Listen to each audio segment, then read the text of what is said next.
Nigeria. Du Nigeria, bien sûr. Et ils vont montrer aux naïfs nigériens, tchadiens, qui sont en train de lutter contre Boko Haram et ISWAP. D'accord.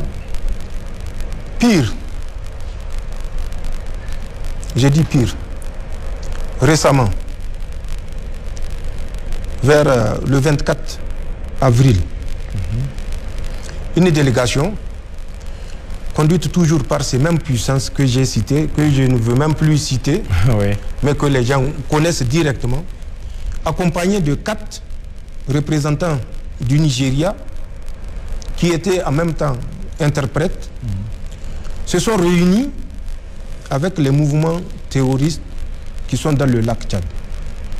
Ils leur ont intimé l'ordre d'arrêter toute attaque contre les forces de défense et de sécurité du Nigeria, de s'attaquer impérativement aux forces de défense et de sécurité du Niger.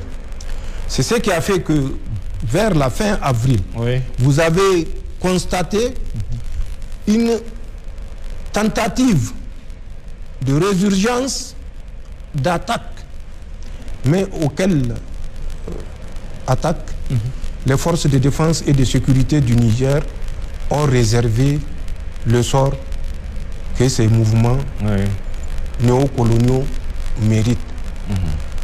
Le dernier cas est celui du 22, je crois, à Difa, avec l'attaque du poste de Bagara. C'est ça. Ils n'ont pas cessé, parce que les chefs terroristes même sont soumis à une pression énorme de la part de ces puissances coloniales pour impérativement faire tomber le Niger.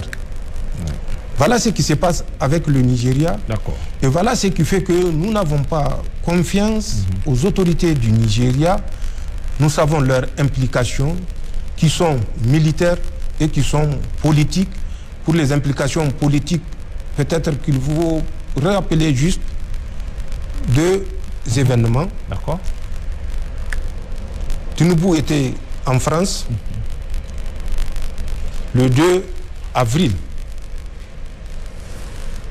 Jusqu'au 2 avril, en tout cas, je crois qu'il était rentré vers le 4 avril.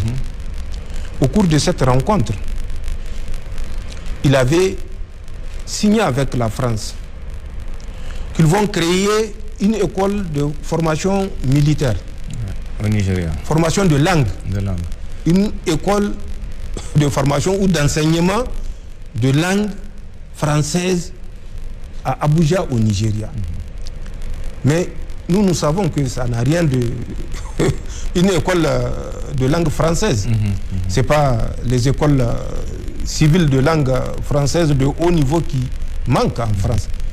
Et au Nigeria, le Nigeria n'a pas besoin de création d'une école de langue. C'est une base qu'ils veulent créer et il a signé l'accord le 2 du mois d'avril. Le 9, Jean-Noël Barrot, le ministre français des Affaires étrangères, je crois, des Affaires étrangères, avait dit devant le Sénat, le 9, quand le Sénat l'a interpellé par rapport à leur négligence de vouloir laisser échapper au contrôle de la métropole française, des colonies du Sahel, il avait répondu que le soir même, le 9 avril au soir, il a une rencontre avec tous les gouverneurs du Nigeria. Que les gouverneurs du Nigeria ne s'en prennent pas à moi. Ils n'ont qu'à consulter l'intervention de Jean-Noël Barrot le 9 devant le Sénat. Ils auront la réponse à ce que je viens de dire.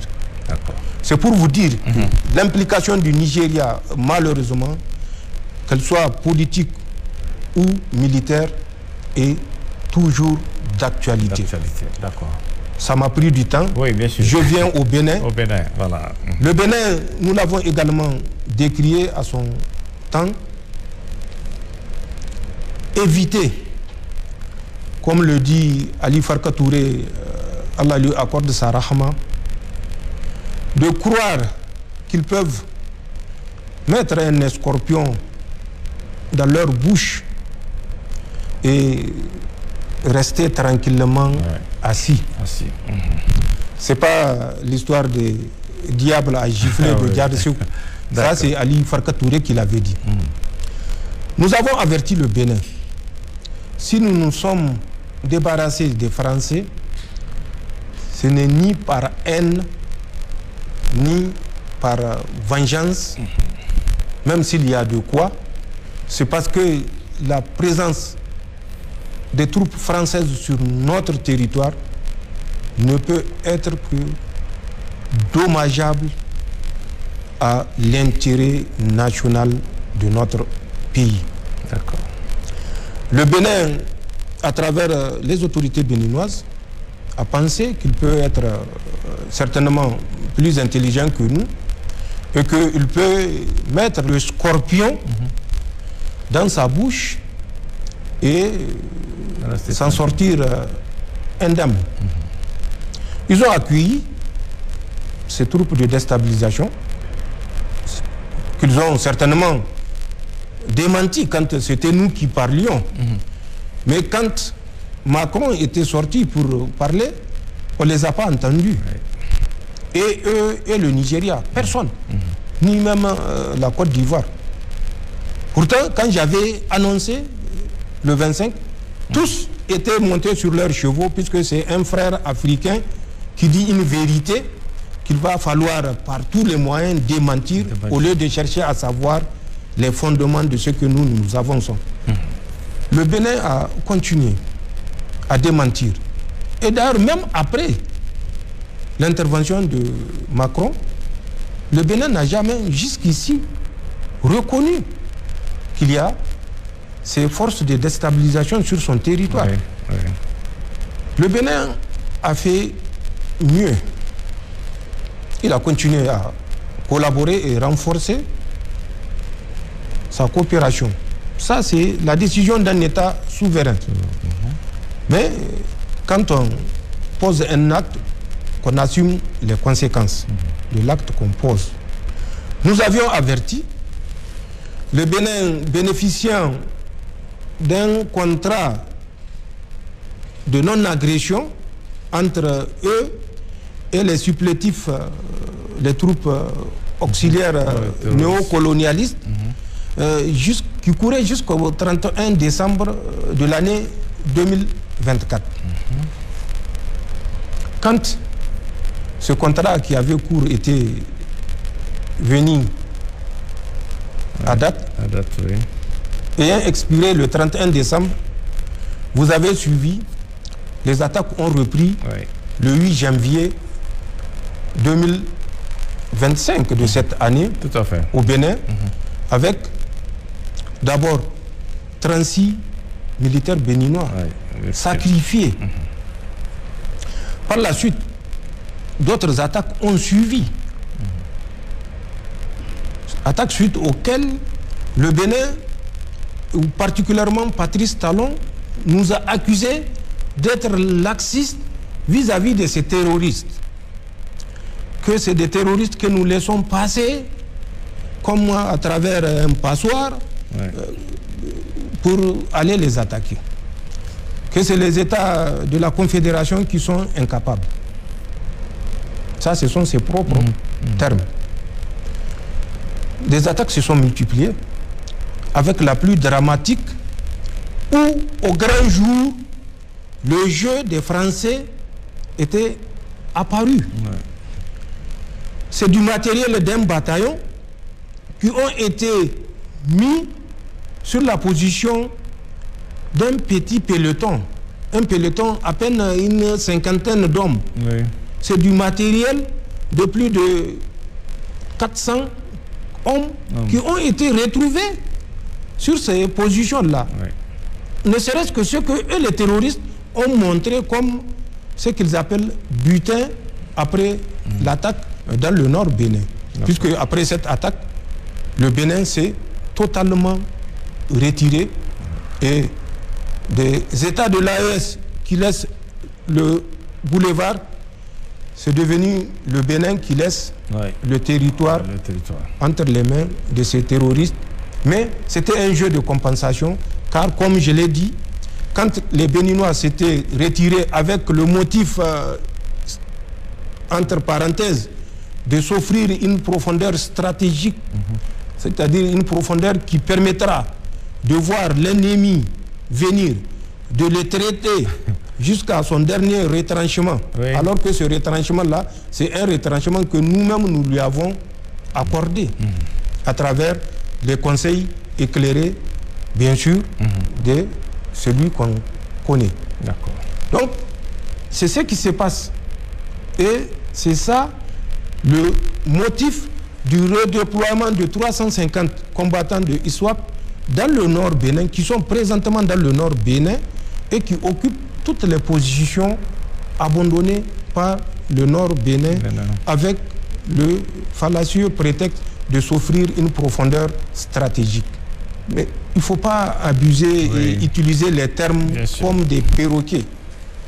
Pour qu'un pays puisse s'offrir une profondeur stratégique, il faut que ce pays-là soit capable de s'assurer physiquement cette profondeur stratégique.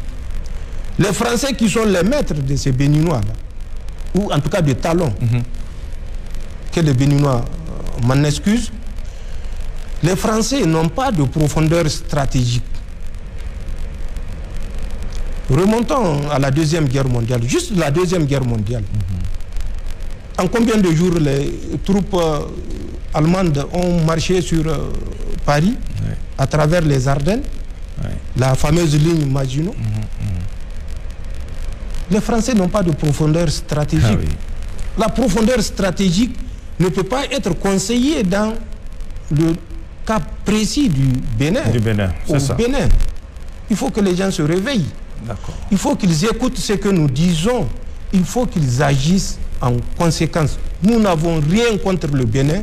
Nous n'aurons rien contre le Bénin parce que nous savons que nous formons un seul peuple. Si Patrice Talon pense que en sacrifiant des Béninois, il peut s'offrir un troisième mandat, c'est son choix. Mais nous, c'est notre choix également de faire la résistance et de révéler les enjeux géostratégiques à nos populations pour qu'elles comprennent ce qui se passe et éviter de se faire manipuler. C'est ça la situation qui se passe au Bénin. Et c'est ça qui est regrettable par rapport à ce qui se passe au Bénin, puisque au Bénin, comme au Niger, comme au Burkina, comme au Mali, c'est les forces de défense et de sécurité qui ne sont pas tombées du ciel, qui sont des fils de la nation, qui meurent. C'est des populations innocentes qui sont tuées chaque jour. Et c'est pourquoi nous appelons ces pays africains qui sont encore aveugles de se réveiller. Il est temps de se réveiller. Il est temps de mettre fin à cette collaboration servile. Comme les appelait son Excellence Ibrahim Traoré, les esclaves du salon. Ils doivent libérer le salon. Leur séjour prolongé dans le salon ne peut que nuire à leur pays. Il faut qu'on arrête ça. Nous avons la capacité de l'arrêter, qu'elle soit intellectuelle, humaine ou matérielle. Nous avons toutes les ressources. Que si nous les exploitons de façon efficiente, à travers une bonne gouvernance, nous pouvons nous en passer. Mais c'est ça également le défi, parce qu'en face, il n'est pas de leur souhait de nous voir nous libérer de leur emprise. C'est à nous de comprendre et de faire les choix, si difficiles soient-ils, mais c'est des choix de souveraineté. Il n'y a pas de difficulté à faire le choix de souveraineté. Donc que tous ces pays-là comprennent que ce que nous faisons au sein de la Confédération n'est pas un combat uniquement pour les pays de la Confédération, c'est un combat de tous ceux qui sont méprisés, dominés et maintenus colonisés. C'est leur combat que nous faisons aujourd'hui. C'est le combat contre la misère imposée. Voilà ce que j'ai à dire par rapport à ces deux pays et par extenso à d'autres pays, notamment qui se connaissent et qui savent de qui je parle. D'accord. Monsieur le Président, sachant que ceux qui cherchent à nous déstabiliser, vous l'avez dit, il y a un instant, opèrent aussi bien du Bénin que du Nigeria, comment alors expliquer la différence de traitement entre ces deux pays? Parce que c'est une question que beaucoup de nos concitoyens se posent. Du côté du Nigeria, la frontière elle est ouverte, du côté du Bénin, non pas. Donc comment expliquer vraiment le traitement entre ces deux pays? Voilà. En fait, pour répondre à votre question, c'est que malheureusement, nous avons une certaine classe de Nigériens qui pensent qu'ils connaissent tout, qu'ils ont la solution à tout. Alors qu'ils n'ont la solution à rien, parce que pour chaque décision, il faut des éléments de décision. Même cette intelligence de savoir que pour chaque décision que l'État prend, c'est en confrontant des éléments de décision que l'État prend ses décisions. Ils n'ont pas cette intelligence de se dire que si aujourd'hui l'État nigérien décide de quelque chose, c'est qu'il a tous les éléments d'appréciation, contrairement à moi qui n'utilise que le paraître, le semblant, le superficiel. Un État ne travaille pas avec le superficiel. Un État ne travaille pas avec le paraître. Un État, il travaille avec des facteurs de décision. Des éléments précis. Qui sont des éléments de renseignement qui ont été analysés, confrontés et qui ont permis de prendre la décision. Mais pour répondre à votre question, tous ceux qui disent que de l'autre côté du Nigeria, la frontière est ouverte, mais n'ont qu'à s'approcher du service de la douane route d'Osso. Ils comprendront qu'il n'en est rien. D'accord. C'est tout ce que j'ai à leur dire. Ils n'ont qu'à s'approcher. Il n'y a aucun traitement. Des différences. Quel intérêt? Si nous maintenons notre frontière fermée, mais il ne faut pas qu'on ait la mémoire courte. Récemment, en 2025, vous vous rappelez de l'ambassadeur du Bénin au Niger? Où est-ce qu'il est? Je vous pose la question. Où est-ce qu'il est? Qui était arrivé... Oui, l'ambassadeur du Bénin qui était arrivé au Niger, où est-ce qu'il est? Il est rappelé. Et quelle était sa faute? Sa faute, oui. Il a fait un déplacement à Gaïa où il a appelé les Nigériens et les Béninois à se pardonner. Le même jour, je crois, on l'a fait traverser à la natation pour le rappeler. Depuis lors, nous, on ne sait pas s'il est vivant ou pas. Il n'a pas pu traverser. En tout cas, il n'est plus revenu. C'est pour vous dire, il faut que les gens évitent d'accuser sans élément d'appréciation. Nous avons gardé la frontière avec le Bénin fermée et la frontière avec le Bénin restera fermée tant que le Bénin ne comprendra pas que le combat que nous faisons, ce n'est pas contre le Bénin que nous le faisons, c'est contre les troupes françaises de déstabilisation qui sont sur le territoire béninois et qui peuvent nous nuire. Certains esprits éclairés disent non, il faut concentrer des hommes, des FDS sur le pont pour contrôler. Mais il faut que les gens parlent de ce qu'ils connaissent, de ce qu'ils maîtrisent. Ça me fait plus de 40 ans de carrière militaire. Vous croyez que même si je suis le dernier, je ne dirais pas le mot, de la classe, je ne suis pas en mesure, à travers le savoir, juste empirique, de décider à partir d'analyses pertinentes, à plus forte raison que je ne suis pas seul, il y a des collaborateurs, bien sûr. Et dans tous les domaines d'expertise, que des individus qui, à longueur de journée, sont dans leur fada, pensent que nous sommes les méchants. Non.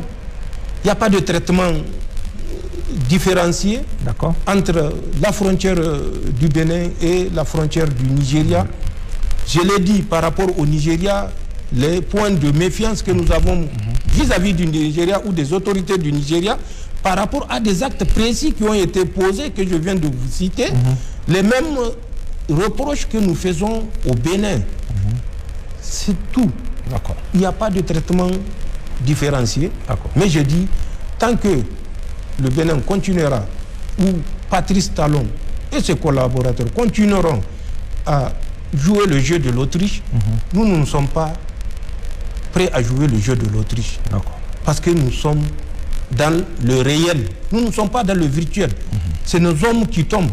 C'est nos civils qui tombent. Et c'est nous qui passons des nuits d'insomnie par rapport à ce qui se passe, par rapport au sacrifice de nos hommes, qu'ils soient militaires ou civils. Et c'est ça qu'on voulait éviter au Bénin, et c'est ça qui est malheureusement arrivé au Bénin, où c'est près de 70 militaires qui ont été massacrés. Tout simplement pour mettre en place du matériel au profit des auxiliaires de cette guerre-là. Voilà ce qui se passe. Et voilà la réalité. Et voilà l'objet qui fait que nous sommes considérés comme étant la bête noire, les empêcheurs de tourner en rond. Ça n'a rien à voir avec l'état d'empêcheur de tourner en rond. Nous ne voulons pas justement tourner en rond. C'est pourquoi nous agissons de cette façon. Monsieur le Président, au regard de tout ce que vous avez développé depuis quelques minutes au cours de cet entretien, il s'agit ainsi véritablement d'un acharnement de la France et de ses complices contre le Niger et ses institutions. J'ai alors à ce niveau 3 petites questions. Premièrement, quelles sont les raisons de cet acharnement et de leur volonté irréductible de nous déstabiliser, alors que l'on peut penser, après tout ce qui s'est passé depuis le 26 juillet, qu'ils ont bien compris la leçon et que l'on peut aller de l'avant? Deuxièmement, Monsieur le Président, avons-nous, en ce qui nous concerne le Niger et la Confédération AES en général, une réponse et une stratégie commune pour y faire face?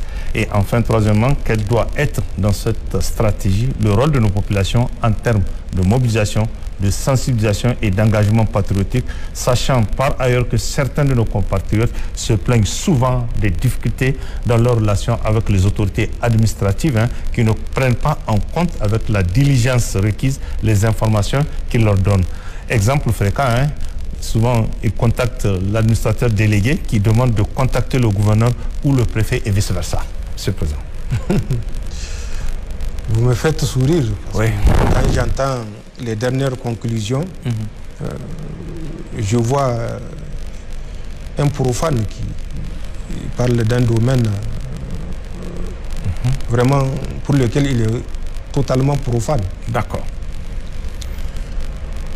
L'acharnement de la France, pour reprendre vos mots, et qui sont justes, tire son essence des facteurs culturels, civilisationnels et historiques. Cette même France, rappelez-vous, c'est la même France qui a comme maître tacticien hors pair Napoléon. Le même Napoléon qui avait dit que le mot, je n'aime pas l'utiliser, mais l'Africain, lui, ce n'est pas le mot qu'il a utilisé. Le mot, c'est un mot que je ne prononcerai jamais. Il dit, ne connaît pas la liberté.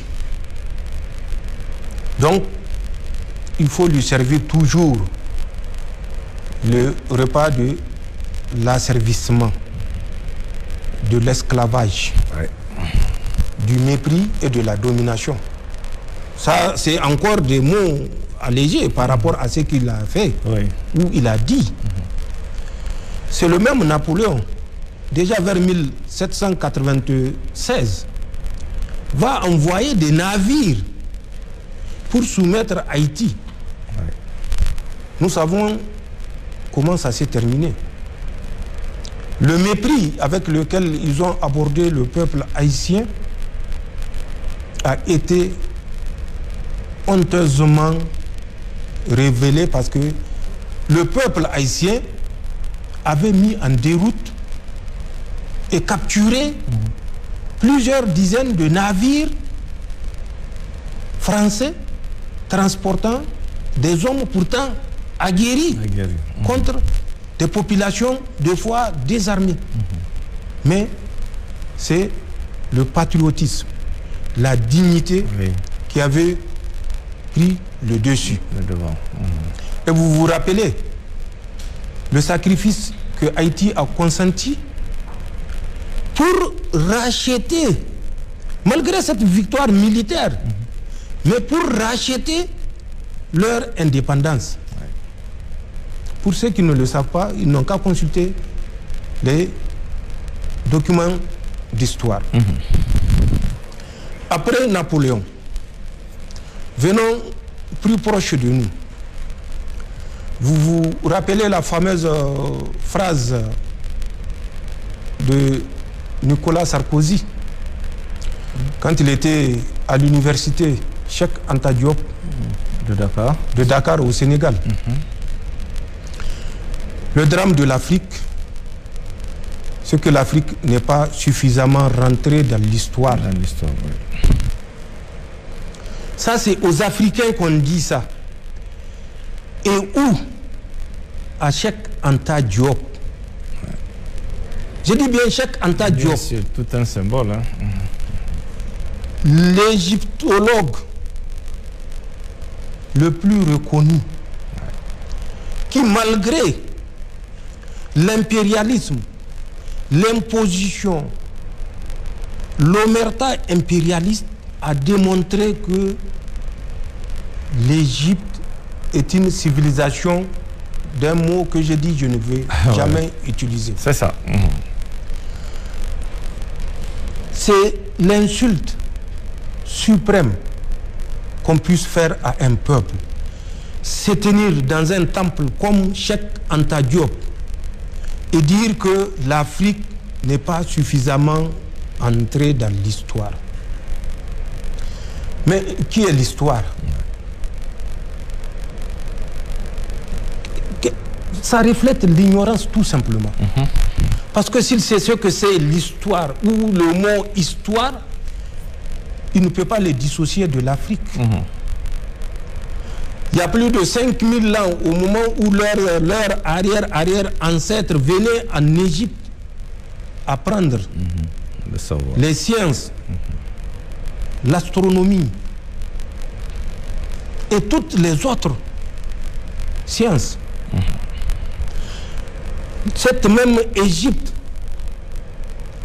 civilisation qui a laissé des traces aujourd'hui à travers les pyramides, et que ces forces néocolonialistes ont cherché à camoufler le lien historique entre ces architectures monumentales aux civilisations africaines. C'est dans ce même temple que Sarkozy va dire que l'Afrique n'est pas suffisamment rentrée dans l'histoire. Plus proche de nous encore, il faut suivre Emmanuel Macron. Oui, bien sûr. Qu'est-ce qu'il a dit? Ça, c'était au Burkina. Même pas au Burkina, avec ça, je considère ça comme un incident mineur. D'accord. Parce que si Marc Kaboré ne l'avait pas reçu, avec tous les égards, il n'aurait pas pu dire à Marc que c'est lui l'électricien en s'adressant devant des étudiants burkinabés et qui ont malheureusement applaudi. Pour vous dire de ce qui se passe en Afrique. Je parlerai plutôt d'un autre qui est d'actualité, Emmanuel Macron.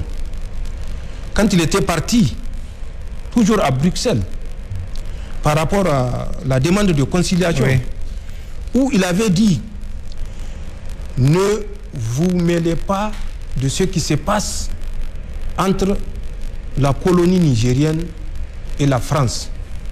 Le Niger nous appartient. Nous sommes seuls à décider de la solution. » C'est pourquoi je dis c'est civilisationnel. C'est culturel. Encore en 2023, décembre, un autre brillant Français a dit, je cite, « C'est le petit stupide ». J'ai dit, je répète, c'est le petit stupide d'Emmanuel Macron qui a ouvert les yeux aux Africains. Petit stupide, Emmanuel Macron qui a ouvert les yeux aux Africains. Si jamais nous perdons ces colonies, nos fils, nos petits-fils iront en Afrique chercher leur subsistance. La migration va changer de direction. L'Union européenne, à côté de la France, doit faire en sorte que cette vision africaine échoue. C'est ce qu'il dit. Et elle va plus loin. Cette vision, nouvelle vision des Africains de l'AES doit échouer. Le Niger, le Mali, le Burkina, s'ils réussissent, d'autres suivront. Il faut que Emmanuel Macron parte, ça je suis d'accord avec lui, même si c'est avec regret. Il faut que Emmanuel Macron parte où la France en souffrira. L'Afrique n'a pas d'histoire. La même chose que Sarkozy avait annoncé. Tout à fait. L'Afrique n'a pas d'histoire et en conséquence, ça c'est sa conclusion, l'Afrique ne peut pas dominer le monde. Mais l'Afrique n'a pas besoin de la permission de quelqu'un pour dominer le monde, puisqu'elle l'a déjà dominé à un certain moment où ce monde duquel il se réclame n'avait aucune existence humaine ou organisationnelle. Je ferme la parenthèse. Et c'est pourquoi je dis tout ce qui se passe, cet acharnement pour la France et le fait que nos pays ne méritent aucun égard. Nos pays doivent rester les colonies qu'on exploite à volonté. Et c'est ce qui me ramène vers nos ressources naturelles qui sont un autre point. En plus du mépris affiché, il y a ces ressources naturelles qui sont la base de l'acharnement français. Parce que les Français l'ont compris avant le Nigérien, à commencer par l'uranium, exploité depuis plus de 50 ans, depuis 68. L'uranium a fait la prospérité de la France. Les Français l'ont compris. Mais l'uranium a fait la misère et la mort des Nigériens. Ouais. Ça, malheureusement, les Nigériens ne l'ont pas compris. Toutes nos ressources, qu'elles soient sur le territoire national nigérien, qu'elles soient dans le sous-sol burkinabé ou malien, sont l'objet de cet acharnement en deuxième point que l'on observe non seulement de la part de la France, mais également de toutes ces puissances occidentales qui forment bloc derrière la France, malgré vraiment cette évidence que ce qui se passe n'a rien à voir avec l'humain, ça n'a rien à voir avec la volonté de la France à défendre le droit ou la démocratie, d'ailleurs qui sont des données à géométrie variable qui évoluent en fonction du contexte et des intérêts de ces puissances. Donc, c'est ce qui fait que la France s'acharne contre nous. Et troisième explication, c'est la Confédération. Dans cette organisation que nous avons créée, trois piliers ont été retenus comme étant des piliers impérativement communs à nos trois États. La défense, la diplomatie et le développement. La défense, nous avons abordé la force unifiée. Avant même que cette force unifiée soit créée, je l'ai expliqué que nous menions des opérations soit avec le Burkina ou avec le Mali, et le Mali également avec le Burkina. Mais sur le plan de la diplomatie, nous avons décidé que tout ce que nous allons faire et toute décision que nous allons prendre doit faire l'objet d'une concertation entre nos trois États, entre les États de l'espace confédéral. Le développement qui est le troisième pilier, vous l'avez suivi récemment avec la création de la Banque d'investissement et de développement, donc la Banque confédérale d'investissement et de développement. Cette banque, dont le capital est estimé à plus de 300 milliards, sera constituée par les efforts propres, endogènes des États de la Confédération.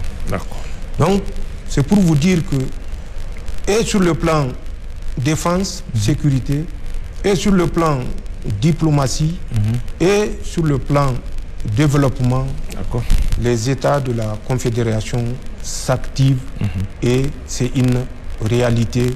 Nous ne sommes pas restés dans la théorie stérile. Car comme le dit un sage, la théorie sans pratique est stérile, la pratique sans théorie est aveugle. Nous ne voulons être ni l'un ni l'autre. Au sein de la Confédération, nous agençons les deux pour atteindre nos objectifs. Et c'est ce que nous faisons effectivement au sein de cette Confédération pour répondre à votre question. D'accord. La troisième, je rappelle, quel doit être dans cette stratégie le rôle de nos populations en termes de mobilisation, de sensibilisation et d'engagement patriotique, sachant par ailleurs que certains de nos compatriotes, ils se plaignent souvent de difficultés dans leurs relations avec les autorités administratives qui ne prennent pas en compte la diligence requise, les informations qu'ils leur donnent. Exemple fréquent, ils contactent l'administrateur délégué qui demande de contacter le gouverneur ou le préfet et vice-versa. Je crois que le terme le plus approprié, bon, au moment où vous préparez ces questions, certainement, il n'y avait pas ces données que je viens de révéler. Si Si les compatriotes, justement, qui se plaignent, oui. mais moi que je dirais, qui désormais se plaignaient, ont suivi ce que moi je dis. D'accord.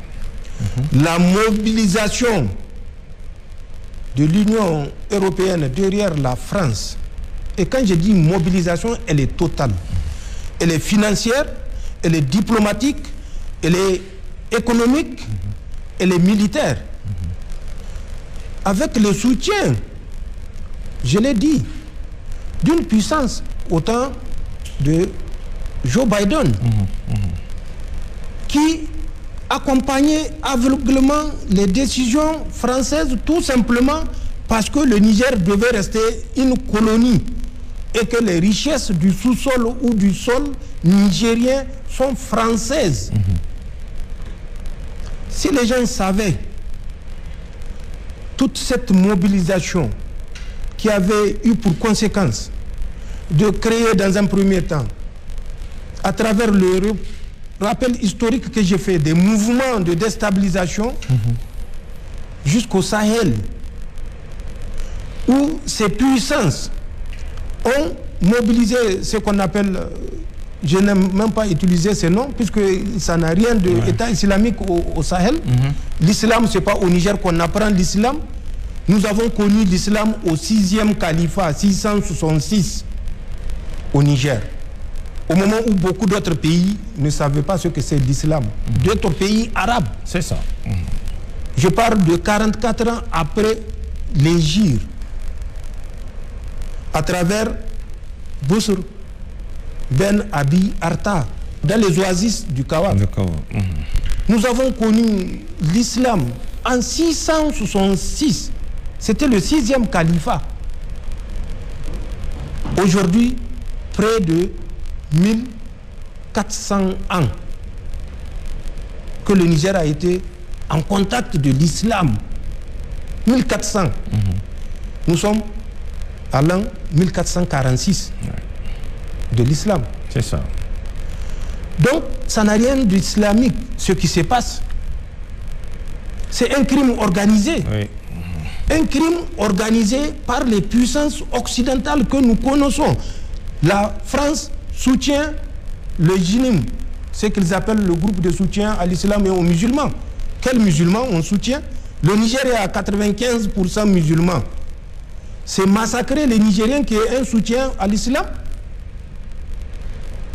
Le Mali, autant. Le Burkina, autant.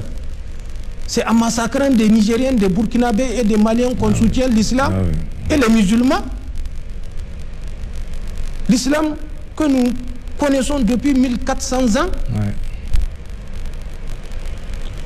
Il y a ce groupe-là qui est actuellement et qui a comme leader Yad Agali, que tout le monde connaît.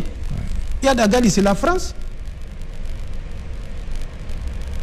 Et celui qui est chargé de la propagation, ce qu'ils appellent islamique, propagation islamique, un certain Abu Hamza el-Shingieti ou quelque chose comme ça.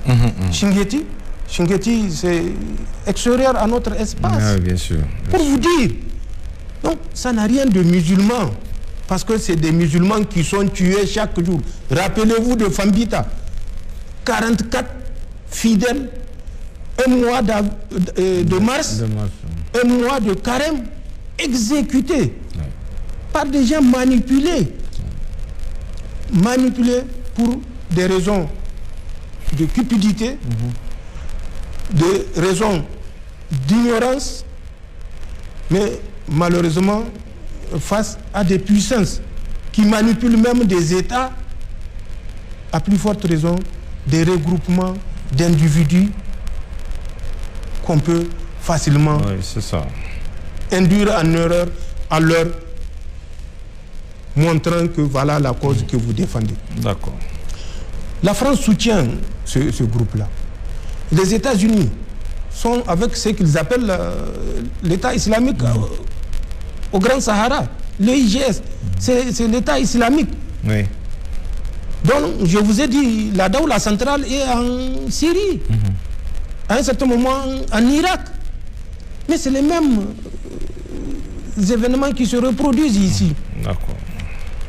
Pour que les gens comprennent les enjeux de ce qui se passe actuellement, il faut qu'on évite de nous faire croire ce qui n'est pas ça. D'accord. Et il faut qu'on évite de croire facilement quand la version vient de la France et de rejeter systématiquement ceux qui viennent de nos autorités, parce que les autorités, bien sûr. Mais ça, je l'ai dit, c'est pas tous les peuples de la Confédération, sinon je ne serais pas assis ici en train de vous parler. Bien sûr.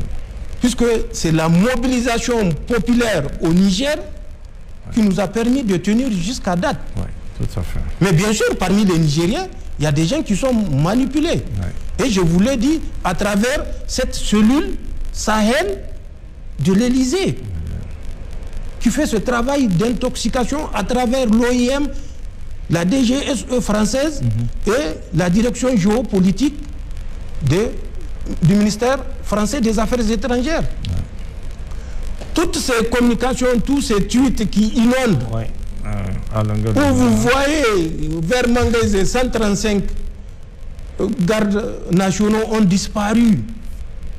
Leur chef qui est parti pour chercher à savoir ce qui se passe a été abattu. Et vous avez des radios ou télévisions nigériennes qui mettent ces absurdités, qui reprennent ces absurdités, qui partagent ces absurdités. 500 FDS nigériens ont été massacrés le 24 juillet vers Eza. Eza, c'est là-bas, entre les deux opérations, Chara et Al-Mahou. 235 ont été tués par là. Le dernier cas, Eknaoun, on dit que c'est plus de 60 qui ont été massacrés. Nous enregistrons des pertes. C'est ça. Mais nous savons que c'est le sacrifice à consentir pour nous libérer. D'accord. Il faut que les peuples de la Confédération comprennent que aucune puissance au monde ne viendra pour faire la guerre à leur place. D'accord. Les autres se sont sacrifiés pour leur pays. Bien sûr. Nous ne sommes pas des sous-hommes. Il ne faut pas que nous donnons raison à ces gens qui pensent que nous sommes des moins que rien. Nous sommes incapables de dignité parce que nous n'avons pas d'histoire. Il faut que nous comprenions cela pour que, à l'image de la mobilisation qui a toujours eu cours au sein de notre espace confédéral, cette mobilisation soit maintenue parce que la cause est noble. Il y va de notre survie. On n'a pas le choix, il n'y a pas deux options. Il y a une seule option, c'est la victoire pour les États de la Confédération. En dehors de la victoire, toute autre attitude n'est que baliverne et commentaire. Nous n'avons pas le temps de nous attarder sur les commentaires et les balivernes. D'accord. Voilà ce que je dis. Le peuple est debout, le peuple doit rester debout parce que la cause, elle est civilisationnelle. Okay. C'est pas du superficiel. D'accord. Par rapport à la remontée des informations, où souvent, Monsieur le Président, les gens se posent des questions. Les gens, c'est ce que j'ai dit. Les gens se posent des questions parce que c'est des profanes. C'est ce que j'ai dit quand j'ai écouté ce que vous dites. Ok. L'engagement militaire répond du moins à des critères, pour parler de façon peut-être plus compréhensible, à des critères. D'accord. Le militaire, il apprend. En plus de ce qu'il apprend, confronté à la réalité, il retient des leçons. Nous avons vu des zones où les terroristes ont mis le feu à la brousse. Les forces de défense et de sécurité ont été appelées pour éteindre un incendie ou un feu de brousse. Ils sont tombés dans ce qu'on appelle communément une embuscade. Embuscade, tout à fait. On a vu une ou deux motos venir apparaître devant les forces de défense et de sécurité. Mais ces une ou deux motos ne sont pas les seuls qui sont prévus dans cette mission de ces gens-là. C'est juste la partie visible de l'iceberg. D'autres centaines de motos sont tapis quelque part. Quelque part, oui, tout à fait. Nous avons eu malheureusement des morts dans la région de Sanam. Parce que deux motos ont apparu devant nos hommes qui les ont suivis avec 4 véhicules. Ils étaient partis pour trouver à 40 km plus loin, plus de 200 motos les attendaient. Le militaire, c'est quelqu'un qui réfléchit. Nous pouvons comprendre ces gens qui disent que les militaires n'interviennent pas au quart de tour. Parce que quelqu'un qui est menacé, quelqu'un qui voit son frère exécuté, son fils exécuté, sa femme, ses enfants pris en otage et conduits vers d'autres horizons où peut-être il ne les reverra plus.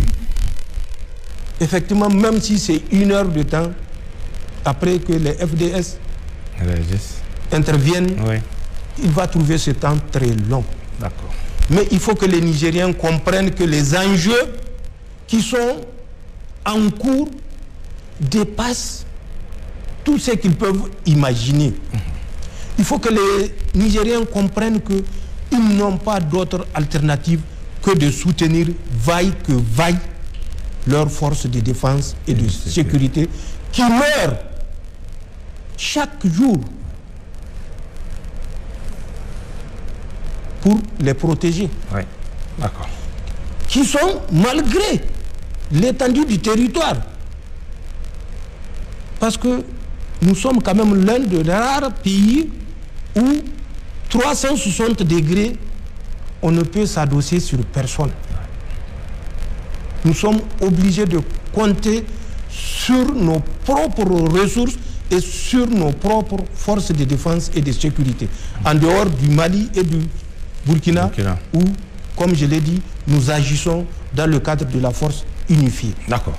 Donc, il faut que les gens se rappellent de ça et qu'ils soient plutôt des défenseurs de leurs forces de défense et de sécurité, plutôt que de passer leur temps à charger les forces de défense et de sécurité qui n'interviennent pas suffisamment. D'accord.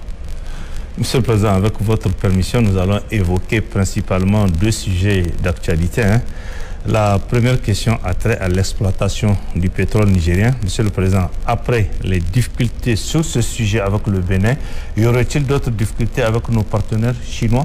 L'on se pose cette question quand on sait que nous avons connu une pénurie d'essence au mois de mars dernier et que plusieurs responsables de la chaîne d'exploitation du pétrole ont été sommés par le gouvernement de quitter le territoire national.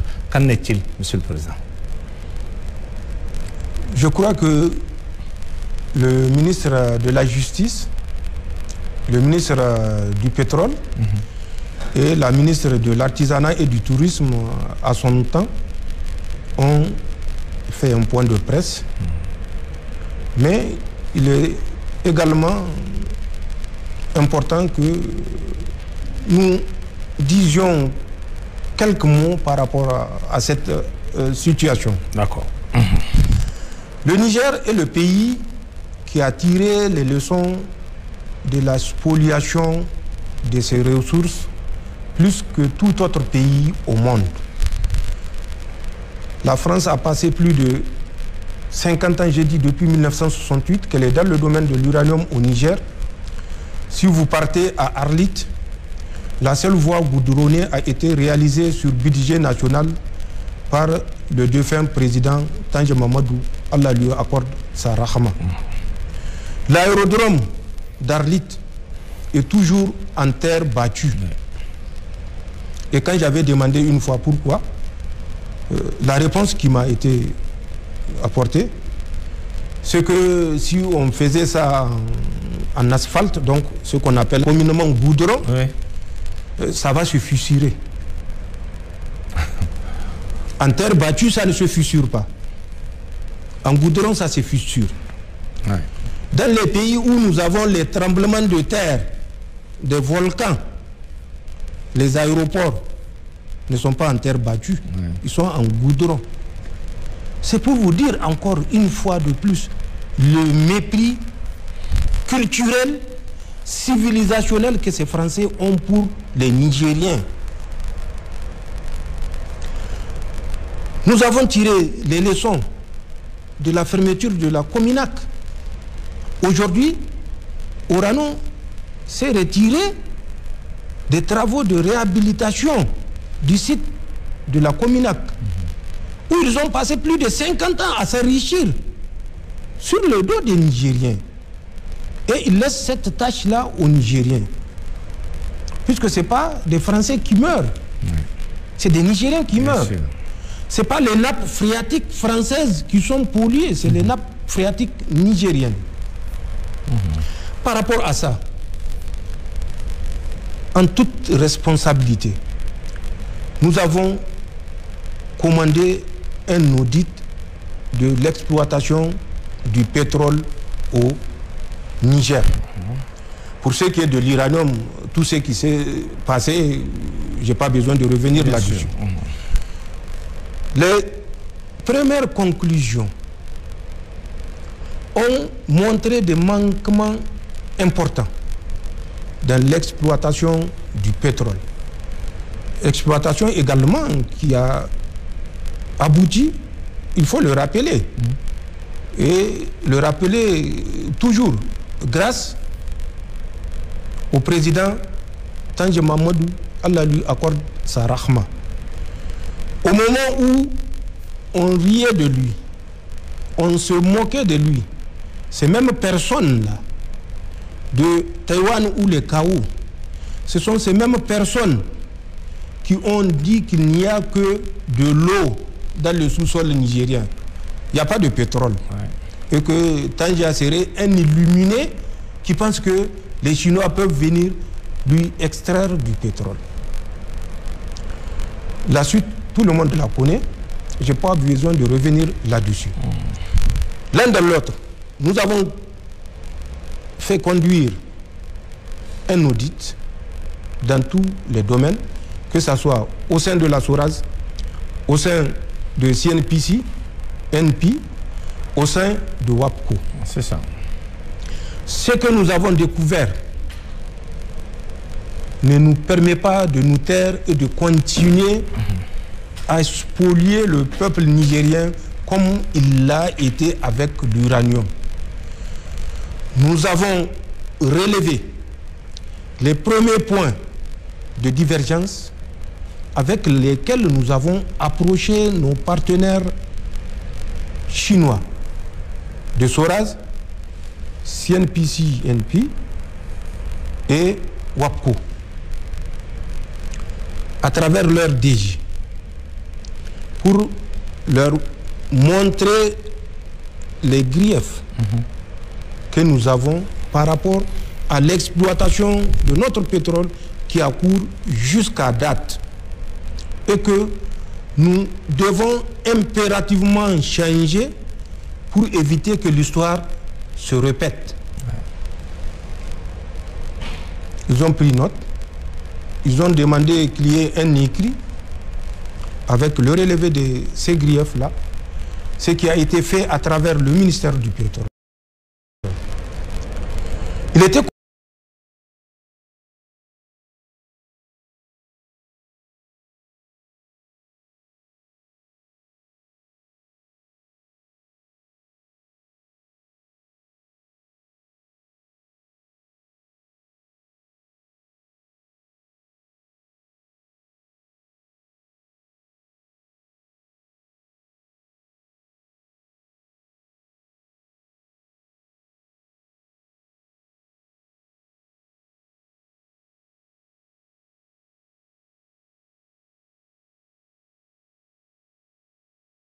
convenu de se réunir souvent.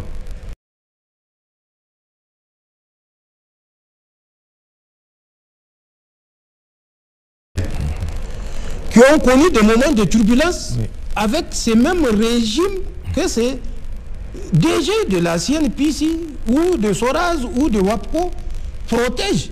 Parce qu'il y a des intérêts mafieux communs. Jeu auquel on n'est pas prêt, nous, à jouer. Parce que nous avons juré pour dire que entre nous et le peuple, Allah est le témoin, et celui qui trahira l'autre, Allah lui rende justice. Les croyants croiront et sauront que tout ce que nous ferons, c'est l'intérêt de notre pays que nous mettons en avant. Jamais notre intérêt. Je regrette de voir dans les écrits, même si je sais d'où ça vient, que voilà, les gens ont des marchés de plusieurs milliards, mais le trésor est là. Le trésor nigérien a le luxe de payer plusieurs milliards de commandes publiques. Mais un peu de bon sens. Le trésor qui, pour pouvoir payer les soldes de 179 000 fonctionnaires, c'est ce même trésor-là qui va se donner le luxe de payer des commandes d'un ministère à plusieurs milliards. Où est-ce qu'il a ces milliards-là? Ils n'ont qu'à aller voir la directrice générale du Trésor et de la comptabilité publique. Elle doit être actuellement sous observation. Parce que c'est la fin du mois. Ah oui. Donc, nous avions dit que nous ne sommes pas prêts à jouer ce jeu de corruption. Ce que nous ferons, c'est dans l'intérêt supérieur de nos populations que nous avons juré devant Allah de ne jamais trahir et que nous ne trahirons jamais, Inch'Allah. Je vais vous donner quelques points de divergence. Par rapport au salaire, quelle est la justification que ces gens-là donnent? Que les travailleurs expatriés ont un niveau de vie élevé dans leur pays et que leur salaire ne peut pas être comparé à celui des Nigériens. La même citation que les Français, dernièrement avec ceux qu'on a nationalisé, la Nigérienne des eaux. Des eaux, tout à fait. Où un expatrié français a dans les 20 millions de salaire de francs CFA, avec 500 millions de compléments salarial à la fin de chaque année pour les 3 expatriés qui étaient à la Société nationale des eaux à l'époque. À l'époque, c'est ça. C'est ce même comportement que ces DG ont voulu reprendre au Niger. Je vais vous donner quelques points d'indication. Le DG des CNPC, nigérien, DG adjoint. Le DG adjoint qui est nigérien, le DG est chinois. C'est ça. Le salaire du DG adjoint nigérien est inférieur à l'UITS de l'assistante du DG chinois, parce qu'elle est chinoise. J'ai dit bien inférieur à la retenue. Oui, tout à fait. Impôt sur le salaire de l'assistante. Et c'est le DGA nigérien qui a ce salaire-là. Imaginez les autres. La DGA WAPCO qui est nigérienne, son salaire est de 21 900 000 inférieur au salaire de son DG chinois. Tous vivent sur notre territoire. Donc s'il y a un train de vie, il est uniforme pour tous les employés de Soraz, de CNPC ou de WAPCO. Puisqu'ils travaillent dans le même environnement avec les mêmes cherté de vie, si c'est cherté de vie, ou facilité de vie, si c'est des facilités de vie.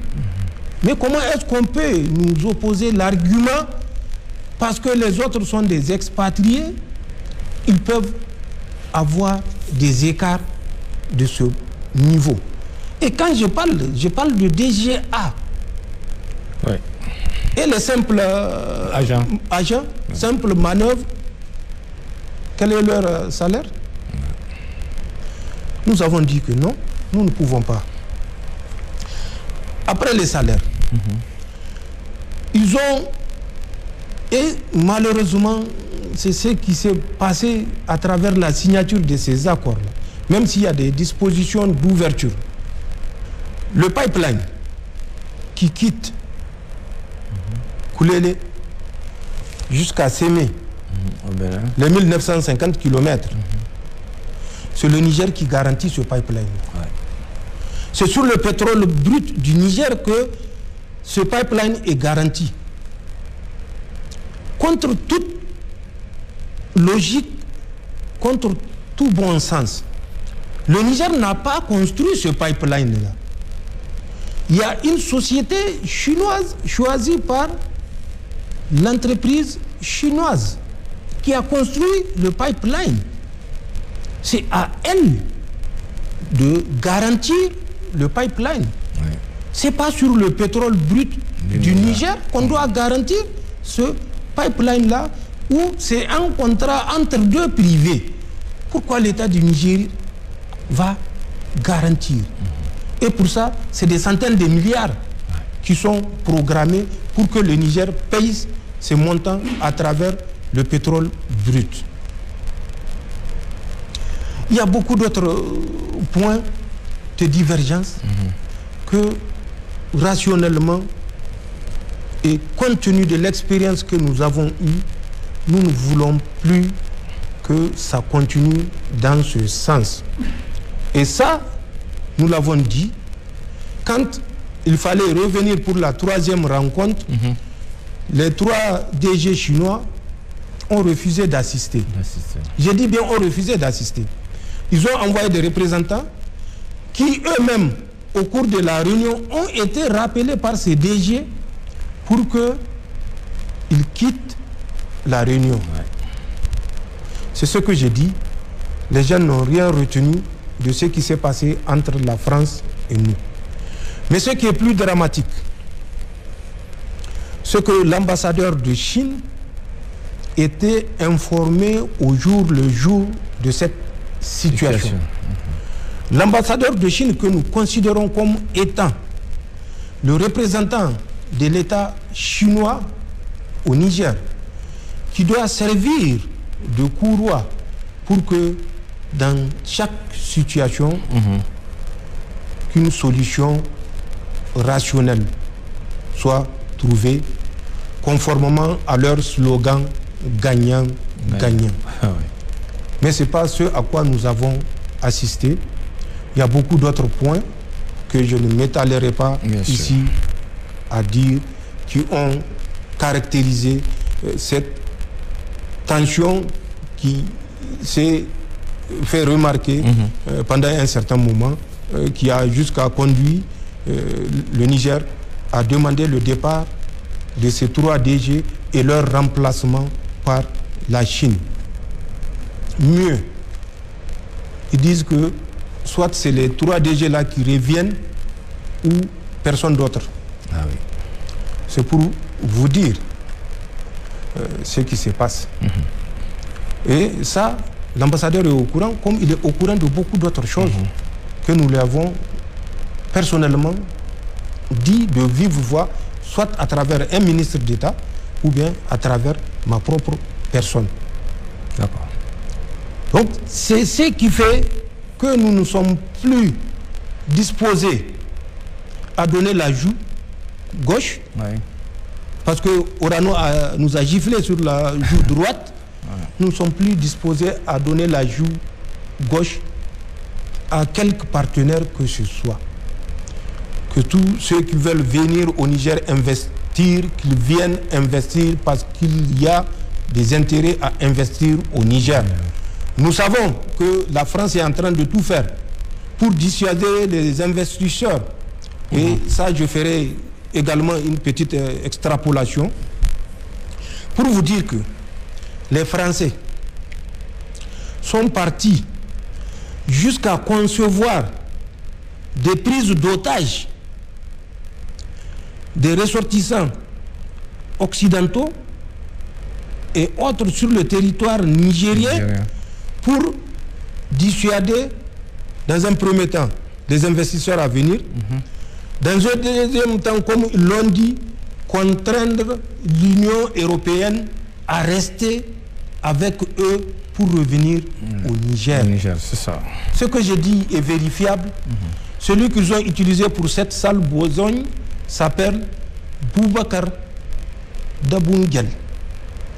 Celui qui a utilisé 3 bandits, certainement c'est des surnoms, c'est pas leur vrai nom.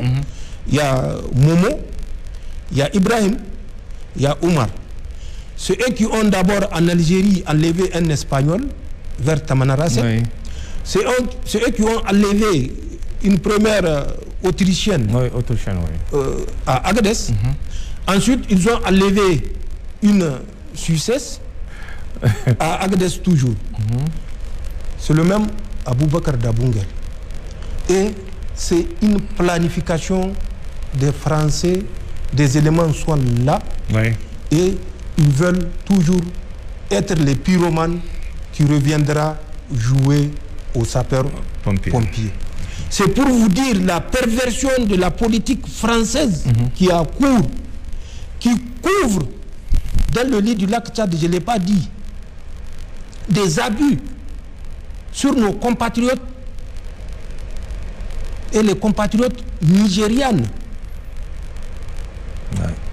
tchadiennes certainement, camerounaises, où ils ont transformé le lac Tchad en un camp de proxénétisme ouvert. Les différents chefs terroristes. Abou Oumaima, il a 4 épouses.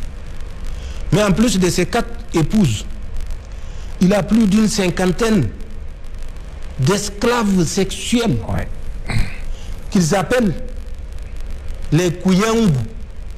Kouyangu, K-O-U, Yangu, Y-A-N-G-O-U.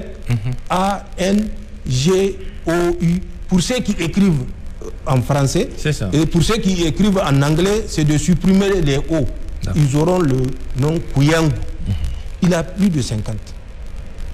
C'est la même de l'autre Habib.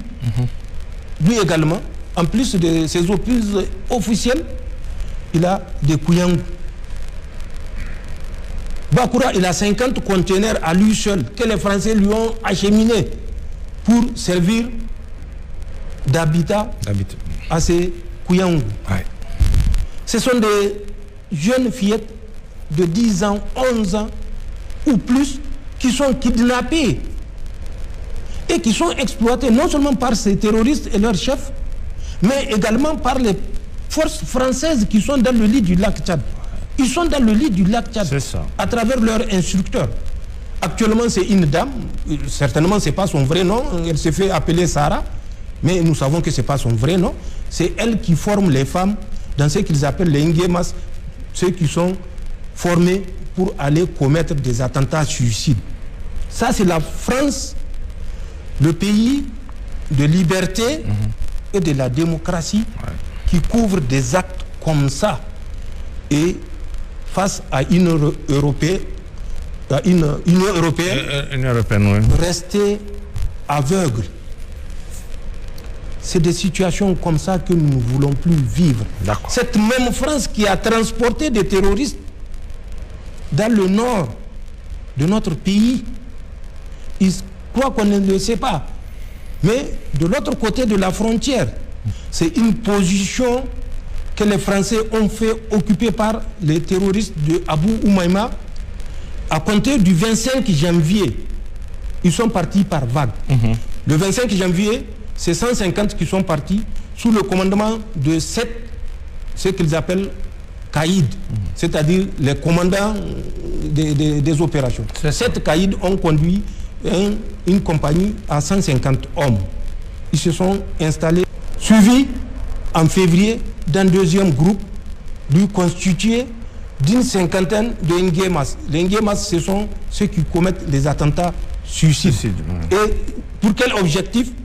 Le site pétrolier nigérien, auquel ils ont promis aux terroristes, quand ils vont occuper les champs pétroliers nigériens, et là nous l'avons dit également à l'ambassadeur chinois, quand ils vont occuper les champs pétroliers nigériens, ils vont partager les revenus avec ces forces néocoloniales qui ne sont plus des forces djihadistes ni terroristes. Le terrorisme, ils l'utilisent comme mode opératoire. Mais ce n'est pas une appellation. C'est ça. Donc ces forces composées d'auxiliaires tirailleurs néocoloniaux sont positionnés là-bas pour conquérir dans un deuxième temps le champ pétrolier nigérien. Nous l'avons dit à l'ambassadeur, nous avons dit mieux à l'ambassadeur quand ils se sont engagés dans des négociations en septembre, octobre avec Salah, Mahmoud Salah, qui a été pris le 22 février par les forces armées libyennes. Libyennes, c'est ça.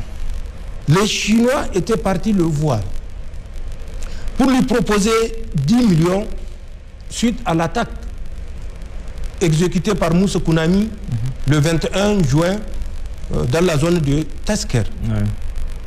Donc ils sont partis le voir pour lui dire: nous vous proposons 10 millions de dollars pour que vous ne vous attaquiez plus à nos infrastructures. Ces 10 millions de dollars devaient transiter à Paris par l'intermédiaire d'une dame qui est docteur Mena, je ne la connais pas. D'accord. Elle se connaît, peut-être les Nigériens aussi la reconnaissent ou la reconnaîtront. Docteur Mena qui va servir de point focal en liaison avec les Nigériens qui sont en fuite et réfugiés entretenus par l'État du Nigeria. Mahmoud Salah fera le mouvement.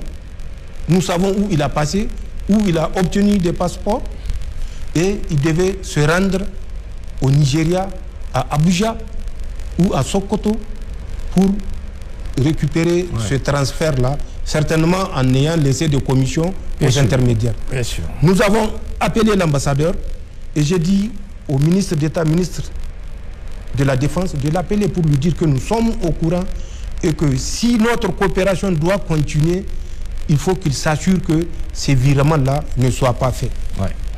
Ils l'ont suspendu, mais c'est suspendu, je l'ai dit, suspendu. Et je dirais pourquoi. Le 1er mars, il y a eu un autre contact qui a été pris. Pourquoi? Parce qu'il y avait un Chinois qui a été enlevé par les mêmes groupes de Salah et autres, Moussa Kounami. C'est ça. Nous avons suivi les Français qui étaient en train de planifier cette opération. Nous avons là également appelé l'ambassadeur de la Chine pour lui notifier. Voilà l'intention des Français. Faire feu de tout bois pour prendre le contrôle du champ pétrolier d'Agadem. Ils ont envoyé à travers les Moussa Kounami, le Mahmoud Salah, des éléments pour kidnapper des expatriés chinois et réclamer de l'argent. Nous l'avons informé. Je l'ai mieux orienté vers la DG2SE pour lui faire un mémo qu'il doit transmettre à ses compatriotes qui sont sur le champ pétrolier. Qu'aucun Chinois ne bouge sans escorte.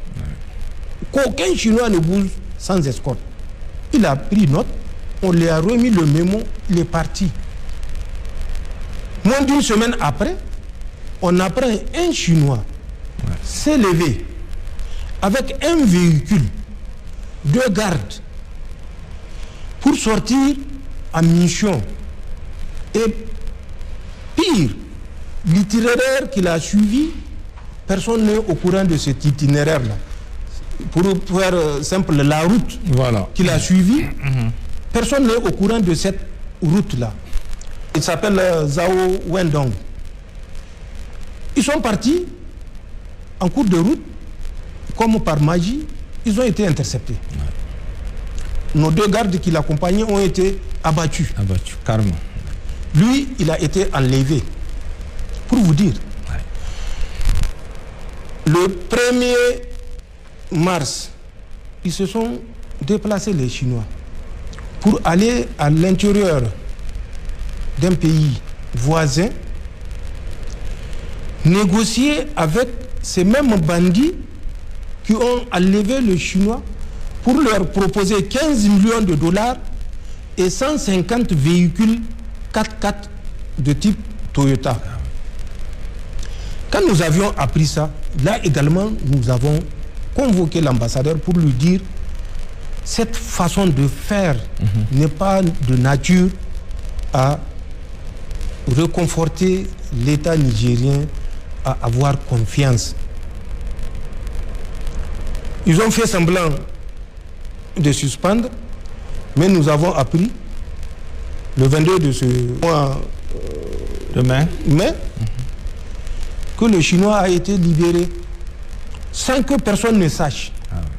Il a été tranquillement amené vers Djibela, il paraît, et déposé avec une réserve alimentaire. Le Chinois qui devait aller le récupérer a tout simplement dit aux gardes qui assurent toujours leur sécurité: nous allons dans tel secteur chercher quelque chose. Il ne leur a pas dit la mission.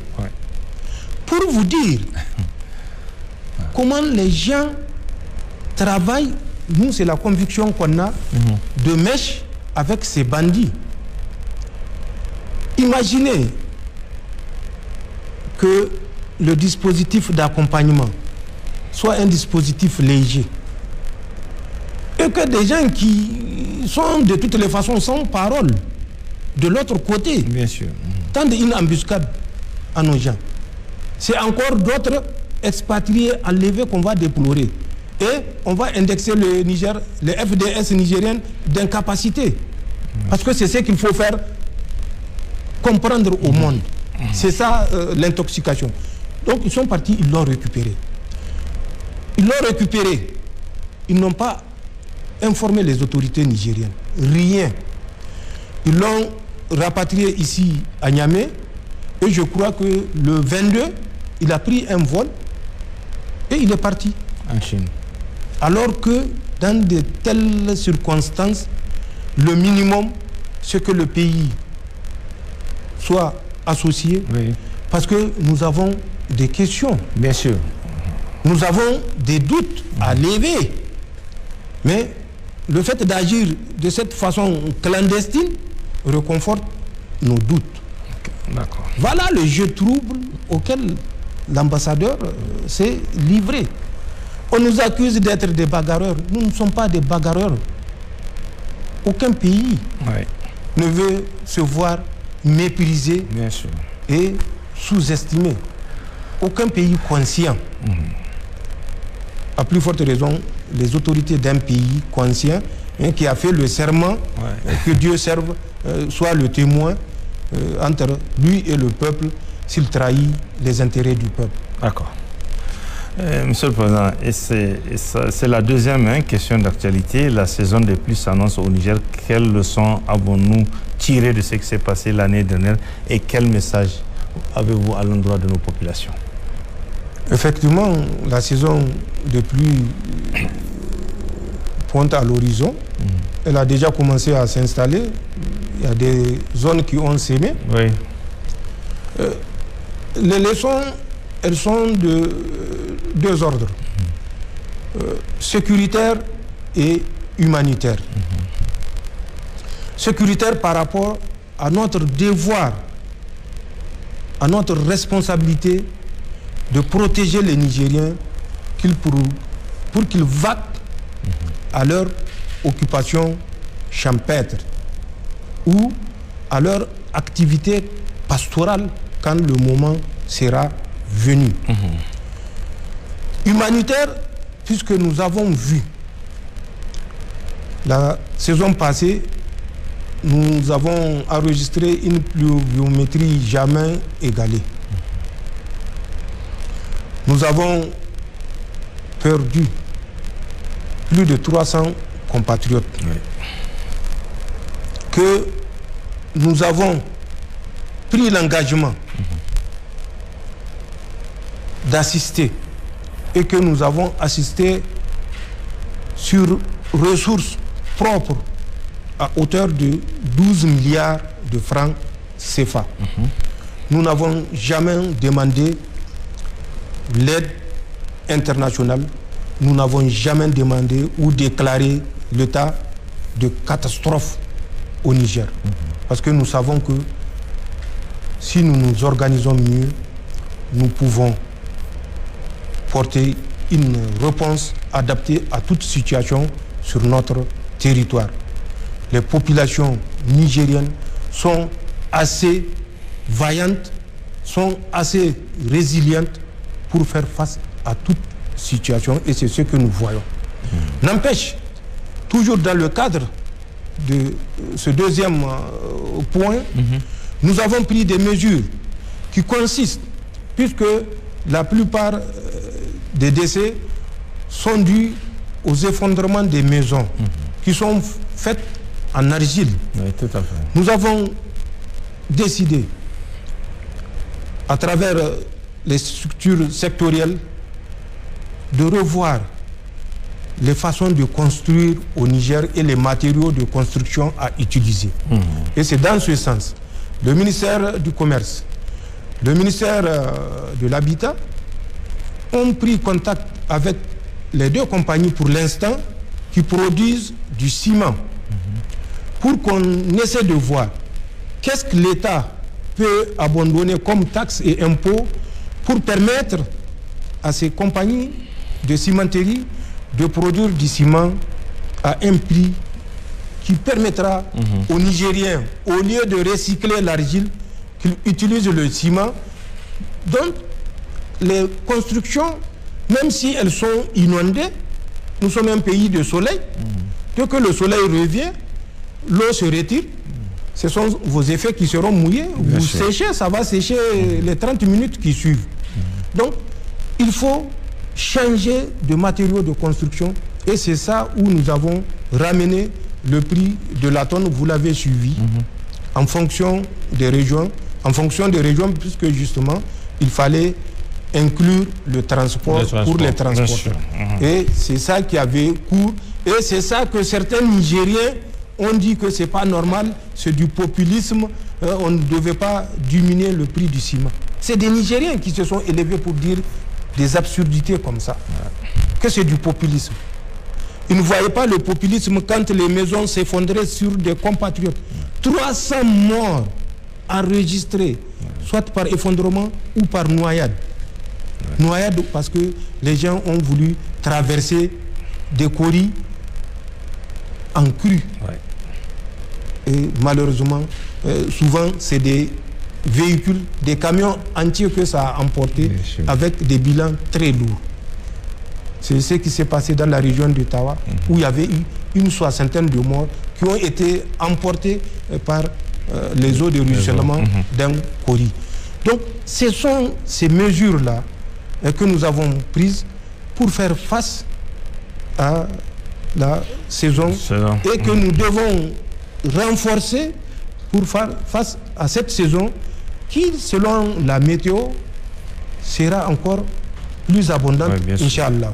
Mais il faut que nous prenions toujours le côté du verre à moitié plein que du verre à moitié vide, parce que la pluviométrie, c'est une rahama de Allah subhanahu wa ta'ala et ça devait être exploité dans ce sens. Les comportements à risque, nous devons les bannir et c'est ce que l'État cherche à faire ou fait pour effectivement éliminer ces comportements à risque.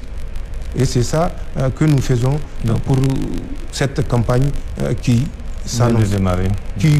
vient de démarrer oui, et que nous souhaitons en tout cas une campagne meilleure à celle de l'année passée, même si nous continuons quand même à jouir des produits de la campagne passée. Passé, tout à fait.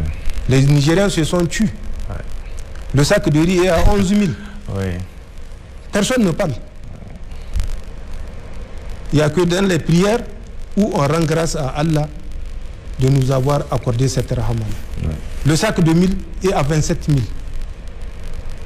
Le 1000 tardif. Le 1000 hâtif est à 28 000. Le sac de sorgho est à 28 000. Le sac de maïs est à 27 000. Personne n'en parle. Alors qu'à pareil moment, c'était 2 fois. Oui, bien sûr. On a connu des années où c'était 2 fois ce prix. Mais là, ça a parlé. D'accord. Justement. D'accord. Monsieur le Président, pour finir ce grand entretien, votre mot de la fin. Quel sera votre mot de la fin? Le mot de la fin, par rapport à l'exposé de la situation que je viens de faire, par rapport aux implications que je viens de révéler pour ceux qui l'ignoraient, c'est que les Nigériens se regroupent et s'illustrent comme ils l'ont fait par leur sens de patriotisme. Que les peuples de la Confédération, de façon globale, s'illustrent encore davantage par leur engagement patriotique. C'est un combat de longue haleine, c'est un combat face à un professionnel de la perfidie, c'est un combat où les Nigériens doivent de moins en moins accorder la moindre importance à ces tweets dont on connaît l'origine et dont nous connaissons l'objet. Les Nigériens doivent continuer à prier pour leur pays. Souvent j'entends des gens qui disent « Nous pourtant nous avons ou nous avions soutenu le Conseil national pour la sauvegarde de la patrie ». Mais celui qui s'exprime comme ça n'a pas compris le combat. Le combat, ce n'est pas pour le Conseil national pour la sauvegarde de la patrie. Le combat, c'est pour la dignité du Niger. Le combat, c'est pour la survie du Niger. Le combat, c'est pour la souveraineté du Niger. Et ce combat-là est le même au Mali et au Burkina. C'est pour la survie, c'est pour notre dignité à nous tous. Donc, je ne fais pas un combat pour un tel ou un tel. Un tel ou un tel, ce ne sont que des individus qui conduisent le combat en même temps que vous et qui ont eu la lourde responsabilité d'être ceux qui indiquent le chemin à suivre et qui ont le courage de dire non quand il faut dire non. C'est ça la vérité. Donc, il faut que les gens comprennent que la lutte qu'ils font, c'est pour le Niger. C'est pas pour moi. C'est pas pour moi. C'est pas pour le Conseil national. C'est pour notre pays. Nous sommes un pays de peuples fiers, multimillénaires. C'est parce que les gens ignorent leur histoire qu'ils se sous-estiment. Nous sommes un peuple organisé il y a plus de 5000 ans. Le Niger. Il ne faut pas prendre le Niger pour la République de 18 décembre 1958. Ah oui, bien sûr. Ça, c'est la colonisation. C'est une terre ancienne, le Niger, plus de 5000 ans. Donc, il faut que les Nigériens soient convaincus qu'ils sont chacun pris membre d'un peuple digne, fier, ancien, d'une civilisation antérieure à la civilisation de ceux qui veulent nous apprendre les leçons de démocratie et de dignité. Il faut que l'ensemble des Nigériens se concentrent sur les prières pour leur pays, pour leur confédération. Si nous avons tenu, en plus de notre volonté, il y a la volonté d'Allah subhanahu wa ta'ala que nous implorons chaque fois que nous prions.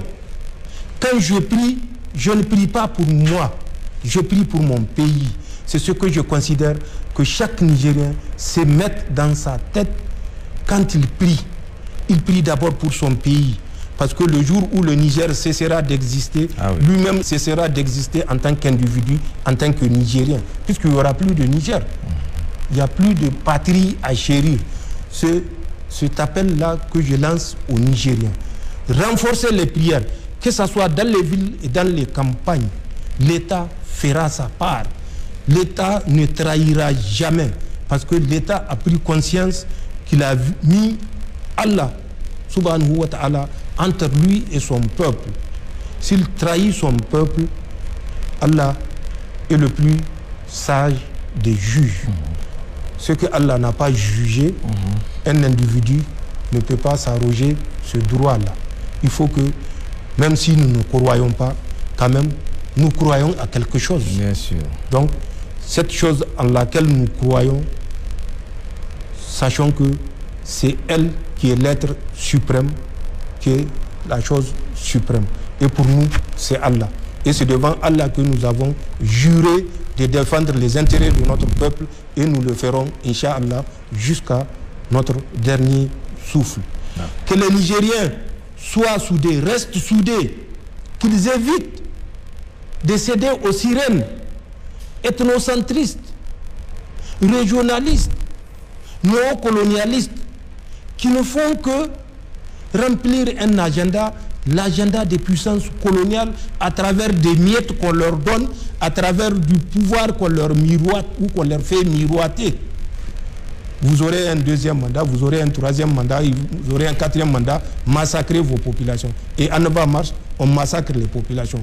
Vous aurez tant de millions, vous aurez tant de logements, vous aurez tant de ceci. Allez-y, donnez-nous les renseignements, faites diffuser ces informations et vous les faites diffuser. Étant conscient que ce que vous faites est nuisible. Et pour ça, j'attire l'attention de la presse. La France a ce qu'ils ont appelé Agence française de développement des médias. Agence française de développement des médias à travers Canal France International. Oui. Ils ont créé une organisation qu'ils appellent Crossover. Crossover, it is not French, it is not British but French. French, yes. So, ils ont créé cette ONG-là avec un nom anglais pour faire certainement diversion. Oui. À travers cette ONG, ils recrutent des journalistes, comment vous les appelez, ceux qui interviennent sur les réseaux sociaux, oui. Des activistes. Mais c'est des activistes oui. Intéressés. Intéressés, ok. C'est une dizaine de millions de francs CFA qu'on leur donne comme budget. Ouais.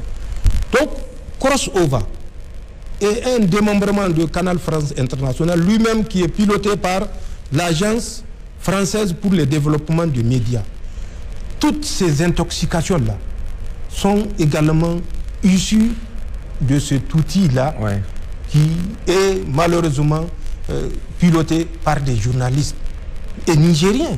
Nous savons, puisque en novembre 2024, oui. Ils étaient au Sénégal pour une formation, nous le savons. Qu'ils ne pensent pas qu'ils ont passé inaperçus et qu'ils ont franchi les barrières, nous le savons, mais nous les observons. D'accord. Parce que nous savons que Allah déjà a décidé de leur sort. Nous ne faisons que suivre. Mais nous ne restons pas passifs. Donc, que ces gens comprennent que tout ce qu'ils vont faire contre leur pays n'est pas de l'intérêt de leur pays. D'accord. Il faut qu'ils arrêtent de jouer le jeu que nous voyons. D'autres prêtent leur page à la DGSE française. Utilisent leur page. Je l'ai dit, parce que je sais que la DGSE française va encore. C'est eux qui disent, quand ils envoient, il faut bien les connaître, ces gens-là. Quand ils envoient un message, ils disent, bon, nous sommes sûrs que la présidence va saisir des téléphones. Ou bien le ministère X va saisir des téléphones. Mais c'est ce qu'ils ont fait. Une anecdote. Quand nous avions fait les dernières révélations, oui, tous les agents de la DGSE française qui ont servi au Niger, au Mali ou au Burkina ont été soumis au polygraphe. Ouais. Le polygraphe, c'est le détecteur de mensonges. Parce que pour eux, ces minables des Nigériens ne peuvent pas connaître notre secret sans que ça ne soit à travers nos propres compatriotes. Ouais, ouais. Ils les ont humiliés, ils les ont mis en quarantaine, ils les ont passés au polygraphe, le test de mensonge, et après je ne sais pas qu'est-ce qui est advenu de ces victimes-là. Ouais. Mais qu'ils sachent, le déménagement qu'ils sont en train de préparer, d'ailleurs ils ont accéléré, sur les 20 hectares de Fort-Neuf, nous sommes au courant. Okay. Les 6000 bureaux qu'ils veulent construire avec 130 000 mètres carrés de plancher, nous sommes au courant, nous avons déjà des bureaux réservés. Nous saurons, Inch'Allah, tout ce qu'ils vont faire parce que leur malveillance n'est pas agréée. Nous comptons sur les Nigériens de rester fermes. Ce que nous leur dirons n'est que pure vérité. Si les Français ne sont pas en train d'envisager le déménagement parce qu'ils pensent qu'on a infiltré leur mur au boulevard des Mortiers pour revenir à Fort-Neuf sur 20 hectares, ils n'ont qu'à sortir pour démentir. Ils avaient, c'est vrai, un projet depuis 2021, mais ce projet était en latence. Ouais. Il a fallu le réactiver à coût de milliards d'euros pour le réaliser et dans un laps de temps. Et cette décision a été prise suite à nos dernières interventions de décembre, où ils ont traumatisé ou humilié leurs propres concitoyens qu'ils pensaient être à la base des fuites qui nous ont permis d'entretenir les Nigériens. Donc, ce que nous disons, nous n'inventons rien, c'est la triste vérité. Que ceux des Nigériens ou des Burkinabés ou des Maliens qui jouent le jeu de la France comprennent que c'est un jeu d'humiliation, de dégradation et de manque de dignité. C'est une voie sans justice. Rien n'est au-dessus du Niger, rien n'est au-dessus de notre espace confédéral, rien pour les Maliens n'est au-dessus du Mali, rien pour les Burkinabés n'est au-dessus du Burkina. Il faut que ces compatriotes comprennent que la lutte que nous menons, nous ne la menons pas pour nous-mêmes, nous la menons pour l'ensemble de nos populations que nous voulons juste voir vaquer à leur activité professionnelle sans qu'on ait besoin de les mettre devant des 12-7, des 14-5 ou je ne sais de quelle couverture aérienne. Oui. Nous sommes un peuple assez intelligent, un peuple assez travailleur qui peut s'en sortir. Mais pourquoi devons-nous rester sous la domination des Français? Tout simplement parce que les Français trouvent leur compte en nous maintenant sous leur domination. Et que nous ne comprenions pas. Et jusqu'à nos intellectuels, c'est ce qui est regrettable.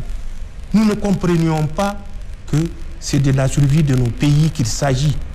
Quand je vous ai cité le génie français qui disait c'est la stupidité du petit Emmanuel Macron, j'aurais voulu voir des intellectuels sortir, condamner ces propos-là. Rien. Personne n'est sorti. Pourtant, on a tous les diplômes. C'est ce que j'ai regretté également quand Macron s'est exprimé comme ça pour dire que le Niger lui appartient. C'est ce que j'ai condamné quand Sarkozy s'est prononcé à Cheikh Anta Diop pour dire que l'Afrique n'est pas rentrée dans l'histoire. C'est ça le drame de l'Afrique. D'accord. Donc c'est des comportements comme ça qui sont révoltants et qui doivent révolter chaque digne fils de la Confédération. J'ai pris pour que nos pèlerins qui sont à la Mecque fassent un Hajj Mabrouk. Je présente mes condoléances aux familles de nos 3 compatriotes qui sont décédés. En tout cas, c'est les informations que nous avons jusqu'ici. Un décès de suite d'un accident de circulation et 2 décès de suite d'une courte maladie. Nous prions Allah subhanahu wa ta'ala qu'il leur accorde sa rahma et qu'il agrée leurs vœux et leur ibada avant leur dernier soupir. Pour ceux qui sont encore en train d'accomplir les rites, nous leur souhaitons Hajj Mabrou et que Allah subhanahu wa ta'ala les ramène dans leur famille sains et saufs. Nous souhaitons bonne fête à l'ensemble de nos compatriotes. Nous souhaitons que, puisque déjà l'association islamique a retenu la date, nous souhaitons bonne fête à tous nos compatriotes. C'est l'objet également de ce que j'ai à dire par rapport à mes vœux et souhaits vis-à-vis de mes compatriotes, des compatriotes de la Confédération et pour nos pays et notre Confédération. Allah nous couvre de sa rahma infinie, qu'il nous protège des malveillants et de leur malveillance, qu'il fasse que la Confédération triomphe de toute malveillance. Je ne dirais pas puissance, parce que aucun de ces pays n'a la puissance. Merci, Monsieur le Président, vraiment pour cet entretien et merci aussi encore pour la franchise dans vos propos. Mesdames, Messieurs, c'est la fin de ce grand entretien qu'a bien voulu nous accorder le Président de la République, le général d'armée Abdrahmane Tchiani. Merci de l'avoir suivi et excellente soirée à tous.